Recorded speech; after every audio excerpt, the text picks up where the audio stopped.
Workout ചെയ്തിട്ട് ഉടനെ തന്നെ സ്ട്രെച്ച് ചെയ്യണം. ഇല്ലെങ്കിൽ എന്ത് പറ്റും? ഇഞ്ചുറി വരും. അതുപോലെ തന്നെ റിക്കവറി നടക്കത്തില്ല. ഇപ്പൊ നോർമലി ഇതെല്ലാവരുടെ വീഡിയോയിലും കണ്ടുവരുന്ന ഒരു കാര്യമാണ്, നമ്മുടെ അടുത്ത് ക്ലയൻസിന് ചോദിക്കുന്ന ഒരു കാര്യമാണ്.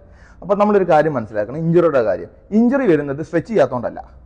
അത് ഒന്നെങ്കിൽ നമ്മുടെ വെയിറ്റ് എടുക്കുന്നതിൻ്റെ ആയിരിക്കാം, ഇല്ല ചെയ്യുന്നതിൻ്റെ രീതിയിലേ ആയിരിക്കാം. അങ്ങനെയൊക്കെയാണ് ഇഞ്ചുറി വരുന്നത്. ഇഞ്ചുറി വന്ന ഒരാളെ നമുക്ക് പിടിച്ച് സ്ട്രെച്ച് ചെയ്യാനും പറ്റത്തില്ല.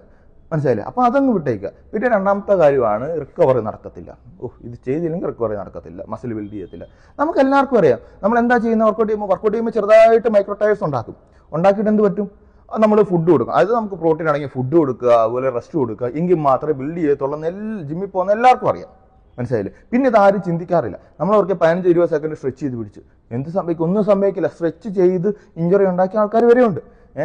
മനസ്സിലായില്ലേ? അതുകൊണ്ട് വർക്കൗട്ട് ചെയ്യുക, കൂൾ ഡൗൺ ചെയ്യുക. അതായത് വർക്കൗട്ട് ചെയ്ത് ഉടനെ തന്നെ ഇറങ്ങിപ്പോകരുത്, കൂൾ ഡൗൺ ചെയ്യുക. വർക്കൗട്ട് ചെയ്യുന്നതിന് മുമ്പ് എന്ത് ചെയ്യണം? വാമപ്പ് ചെയ്യണം. എന്നിട്ട് വർക്കൗട്ട് ചെയ്യുക. വർക്കൗട്ട് ചെയ്തിട്ട് എന്ത് ചെയ്യണം? കൂൾ ഡൗൺ ചെയ്യുക, വീട്ടിൽ പോവുക. സ്ട്രെച്ച് ചെയ്യണമെന്ന് ആഗ്രഹമുള്ളവർക്ക് സ്ട്രെച്ച് ചെയ്യാം. ആരോടും പറയത്തില്ല സ്ട്രെച്ച് ചെയ്യേണ്ട. ഇപ്പം നമുക്ക് എന്തെങ്കിലും മൊബിലിറ്റി പ്രശ്നമുണ്ട്, ഇല്ലെങ്കിൽ നമുക്ക് ഇരിക്കാൻ പറ്റുന്നില്ല, എഴുന്നേക്കാൻ പറ്റും, അങ്ങനെ എന്തായാലും സ്ട്രിക്ട്നെസ് കാര്യമുണ്ടെങ്കിൽ ഓക്കെ. പിന്നെ ഒരു കാര്യം, നമ്മൾ ഏറ്റവും നല്ല രീതിക്ക് സ്ട്രെച്ച് ചെയ്തിട്ടാണ് വർക്കൗട്ട് ചെയ്യുന്നത്. അതായത് വെയിറ്റ് എടുത്തുള്ള സ്ട്രെച്ചിങ് ആണ് നമ്മൾ ചെയ്യുന്നത്. പിന്നെ അത് കഴിഞ്ഞിട്ട് വെയിറ്റ് ഇല്ലാതെ സ്ട്രെച്ച് ചെയ്യേണ്ട കാര്യമൊന്നുമില്ല. മനസ്സിലായില്ലേ? പിന്നെ ചെയ്യുന്ന ആൾക്കാർക്ക് ചെയ്യാം, യാതൊരു തരത്തിലുള്ള പ്രശ്നവുമില്ല. പിന്നെ പല ആൾക്കാരും ഉണ്ട്, വേദന കാണാൻ വേണ്ടി സ്ട്രെച്ച് ചെയ്യുന്ന ആൾക്കാരുണ്ട്. അങ്ങനെ ഒന്നും ചെയ്യരുത്. വെറുതെ ഒരു പ്രശ്നമില്ലാത്ത ആൾക്കാരെ വലിച്ച് സ്ട്രെച്ച് ചെയ്യിപ്പിച്ച് പ്രശ്നം ഉണ്ടാക്കരുത്.